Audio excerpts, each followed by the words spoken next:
In our book, Own a Home Cheaper Than Rent, we talk about something called compounding leverage. And that really has to do with appreciation. What does it look like when you buy a home and it starts to appreciate over a short period of time? What does that look like over a long period of time? So, Zach, dive into that with us with US home appreciation and explain that to us. Yes, this is one of my favorite graphics when we look at appreciation over a 30-year period for the United States.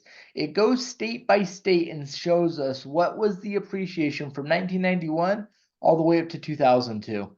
Now, we can see that there were the top performer ended up being Utah at 599.2%.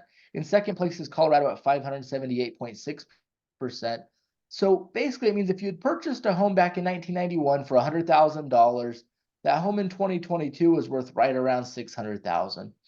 I mean, for me, it just shows that when you're looking at different investment strategies, it's important where you're purchasing it, because if that same person had said, "Hey, look, I don't want to purchase in a specific state," maybe they ended up purchasing in Mississippi instead.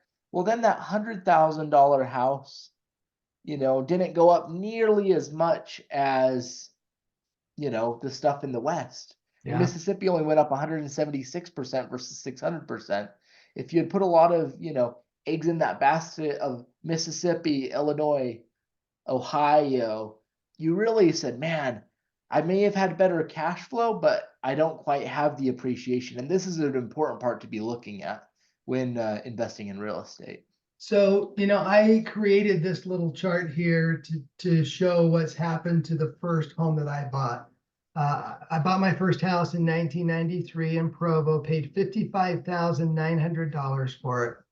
And 30 years later, that home was worth almost $350,000. Now, that's actually a 6.5% rate of appreciation, which is a little higher than the average for the state of Utah. And of course, you'll see certain pockets, right? Like Provo was a real up and coming area with the universities that were there. And the same thing, you'd see other pockets in the state of Utah and other states. But, the house that I actually bought, my first house, went up like around 6.5%. So now the question that everyone wants to ask is, okay, well, if I buy a house now, for $400,000, what does that look like down the road? So let's take a look at that.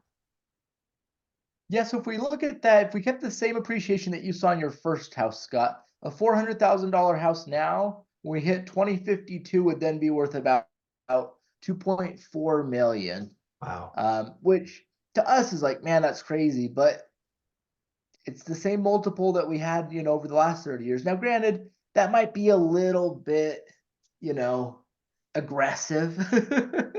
And so we could back off of it and say, well, what if we see half of the appreciation? Maybe Utah doesn't perform and is number one in the next 30 years. Maybe we're 4 or 5. And so even if we saw 3.25% year over year, that still puts the $400,000 home roughly over $1 million in 30 years. So what it shows to me, though, is in some aspects, the home is gaining value, but the bet here is that the dollar is going to become worth less over the next 30 years. We're really betting that government spending isn't going to change, and that we're likely going to see the government run into a problem and say, hey, what do we do? Well, let's print more money. And that's kind of been the historically, over the last, few decades, as we look at anytime we run into a hiccup, whether it's COVID, whether it's, the financial crash of 2008, the Fed always comes in and just kind of says, hey, don't worry, we're just going to turn on the printing machines.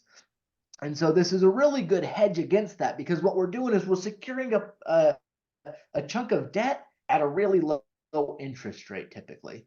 And so I love the idea of, hey, if we can get a $400,000 block of debt at a 4% interest rate, we know that over a 30-year period of time, we're going to do well holding on to $400,000, especially if it's backed by real estate.